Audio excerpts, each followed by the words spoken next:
Jingle bell rock, jingle bells swing and jingle bells ring. Snowing and blowing up bushels of fun.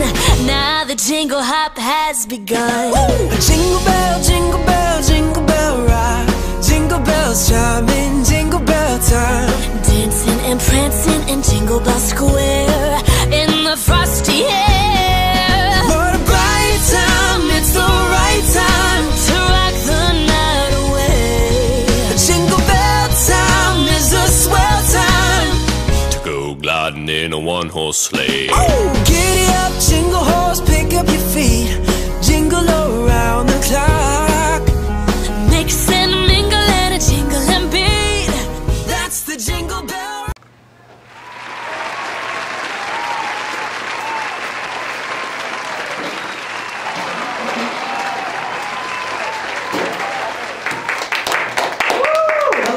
And welcome to Let's Talk. We're so happy to see you. As you can see, our set looks a little bit like Christmas because Christmas is coming and today's the last day of school and we're very, very excited. And joining us today is our special guest co-host while Victoria is away is the fabulous Honey Kim. Hi honey, nice to see you.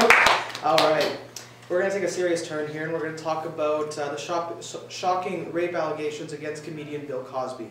A woman named Barbara Bowman said she was 18 when Bill Cosby raped her. Since then, former supermodel Janice Dickinson has said that Cosby raped her back in 1982. And just today, another woman has come out saying that Cosby molested her back in 1974.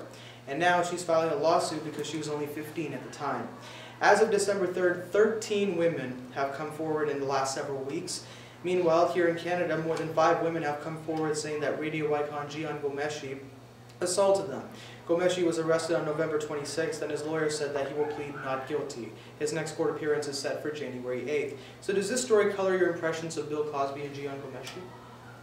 Yeah, kind of. I don't understand why the woman would come out now. I mean, it was such a long time ago. I don't understand. Like, I know it's a scar to be sexually assaulted, but if they said something like earlier, like it would be different. Right, but can you just imagine, like, this is such a traumatic experience. It'll, I think, take a long, long time for them to sort of come out and say this. I mean, it's like a big deal, and it's going to impact your self-esteem, and it's going to take such a long time for you to come out. I don't think, the statute of limitations, I think, has sort of run out for a criminal case, but, yeah, I think it's very, very sad, and I believe these women. Yeah, you know, if I was raped, and I don't think I would be able to tell my parents, you know, I don't want them to feel how I feel. Yeah, exactly. Yeah, but the thing is, we can't always just assume that these women aren't necessarily telling the truth. I mean, there has been some pretty ridiculous scandals in America, so... But it's 13 against 1, though, I think. I know, but the thing is, you might say there's... You mean like they should have, like, they might have, you know... Yeah, but you have to look at it this way. There's been so many allegations, like towards many celebrities. For example, Justin Bieber. There was a 49-year-old woman who claimed that he got her pregnant, and there's been so many other ones. Does that mean that just because, you know, it's like 13 against 1, it's necessarily true? Yeah, true. It might be just haters being haters, you know. Yeah. Well, I mean, I think it's quite serious. Rape is such a serious topic, though. I don't know who would fabricate something like this. Yeah. But there's a lot of creepy people in this world. And after I heard that, my impression of Jian Ghomeshi, whatever, I saw him differently. Like, his face just totally fit a person as a rapist, you know. Oh, I see. So you sort of saw him as a I rapist. think you can't really base somebody on his looks. Yeah. But if the like, case fits, then it fits. You see, yeah, after I heard of the case and I saw, like, when I was reading the article and there was a picture of him, the way I looked at him was, you know, just really different. Well, actually, he sued the CBC, Jian Ghomeshi, for $55 million.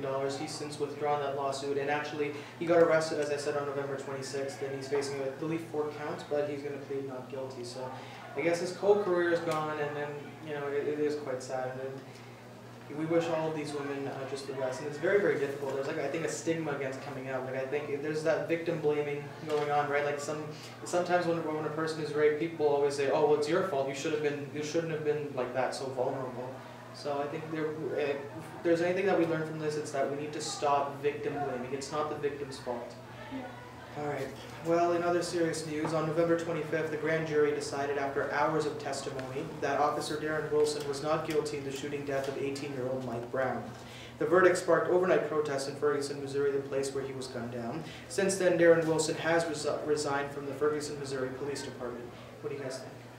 I think that it's a little bit unfair to not take that case to court because the jury was just to see if that case was worthy of being taken to court, and I thought that it was. So declining it was a little bit frustrating, and I think that's what spiked a lot of protests that happened because people were angry and they thought that this is complete injustice happening. Yeah, I thought since Mike Brown wasn't armed, like he didn't have any weapons, well, if he was trying to attack you, he wouldn't be able to hurt you as much as you would have hurt him with a gun. I mean, he did shoot him in the head, and it did result him into dying.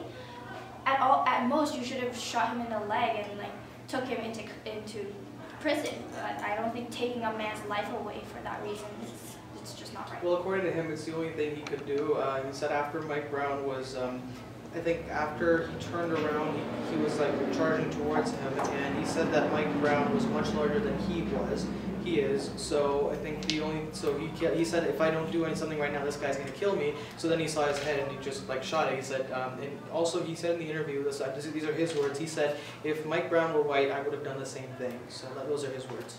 I don't think this is like a case of racism, more so corruptiveness and abuse of authority. I just have to say something. Like for me, how I'm looking at it, I feel like although Mike Brown was in the wrong, the policeman was even more so because he is a police and he should already be trained to be able to take on people twice the size of him.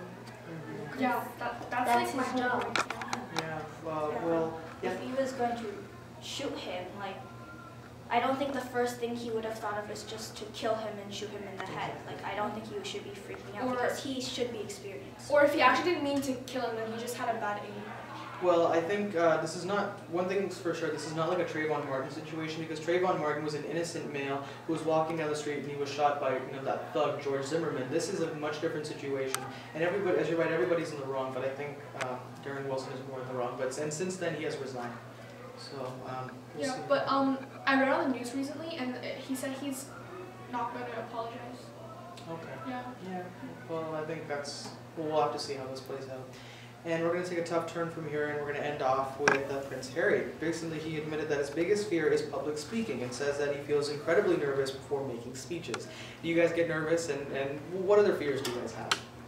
Well, one of my fears is heights. I also have a fear of spiders and snakes. And everything? And dragons. Yeah. Yeah. What about you? People really think that I'm all confident and brave and everything, but to be honest, I'm not brave in the darkness. I am really scared of darkness. I sleep with my room lights on. Really? Yeah. I sleep with one of the lights in my solarium. And another one is that I hate frogs. Frogs, really? I don't know if I'm scared of them or I hate them. I just like. Yeah. I'm You and scared frogs don't go well. Yeah. They just really don't go well. For me personally, it's not really more of a fear than like just nervousness, but whenever, like you get evaluated on and like your teacher's marking you out and I just like get really scared. No. It's true. Yeah. Like I've seen a teacher marking my project and she just kept staring at me. And I know. Just that eye contact was really scary and awkward, Exactly. Well, I get nervous when I see 14 missed calls from my mom on my phone. That's really scary. But also, I think sometimes I get nervous sort of because I don't want to be like the odd person out. Like I don't want to have like an opinion that's so different from everybody else because then I sort of feel like a fish out of the water. I don't know. Yeah. Do you guys I ever also have like this fear if like the main office calls you down, like you Yeah. don't know what you did and your heart is pounding and you're like, oh my god. Yeah, what's gonna happen? Yeah. Yeah, I get nervous doing before public speaking as well, so I just breathe and imagine myself in a better place. That definitely helps. Alright, so Yeah, so we're all afraid of something, but that's what makes us unique. And you know what, ladies and gentlemen, we want you to be part of this conversation. If you're on YouTube or on Facebook, comment your fears below, and we just might share it on our next show. All right, comment below, right here, Don't right here, forget this to one, like, right here, subscribe, right here, and like somewhere. right there. right there. Okay, all right, and we will be right back. Sick Kids Foundation is a club here at VP that has really picked up steam this year. And here to talk more about the Sick Kids Foundation. Hi, can we just briefly introduce yourselves? I'm Zanae. I'm Lita. I'm Lita. And I'm Anara. Okay, my first question to throw to you is, what is the Sick Kids Foundation about? Well, the Sick Kids Foundation is a fairly new club we started last year, and it is dedicated to raising awareness and money to help the patients in the Sick Kids hospitals. And what happens is what we do is we raise money to help with the treatments of the children, especially families that cannot afford the very expensive treatments. And we also help raise money for the equipment that they need in order to treat the children. Okay. What are some initiatives that you have planned? So we based our initiatives based on last year. And last year we had a week where we earned over $500 for the Sick Kids Foundation, and we basically ended off that week with a Blue Day to raise awareness for Sick Kids. So we're planning to do that this year and basically incorporate all the Christmas holiday ideals, and we're planning to use that money to buy toys for the kids at Sick Kids and actually donate it to them. So that's something we have planned for December. We have many other fundraisers we have throughout the year, but we're basically focusing on this one for now. Are you guys planning on ever visiting the Sick Kids Hospital? We are planning to, but unfortunately Sick Kids has a policy, and because of sanitary reasons we cannot. But we are planning to and see if we can visit in the future. Okay. What inspired you to join this group? What made you want to be involved or be engaged in this foundation? So we all had a dream basically to help the kids at Sick Kids. We wanted to do something for them, and so we came together as a group and made this club to raise money and awareness for the kids there who are not able to live a normal life like us, who are not able to come to school, and they're basically deprived of their childhood. And lastly, if you were to describe Sick Kids in one word, what would it be? So we decided on the word as hope. Great. Thank you for joining us today, and thank you so much for joining us today, and we'll be right back. Hey, do you have any plans for the holidays? Yes, I do have plans for the holidays. What I'm going to do is play with my friends in the snow, have snowball fights, and also study. That's a great idea. Yes. Fun studying. Your VPTV career. So, what class do you have? Are you I'm going to my home country. Nice. So, what's that? Lebanon. Nice. Any other plans? Yeah, I'm meeting up with my girlfriends. Well, that's really nice. Alright, have a great holiday. Hey, what are you doing? I'm going downtown to Maple Grove Square, and I'm gonna go skating with my family. Yeah. Thanks. We want to thank every one of you for watching today. Have a safe and happy new year and a very Merry Christmas. And remember, it's always the right time to have the talk!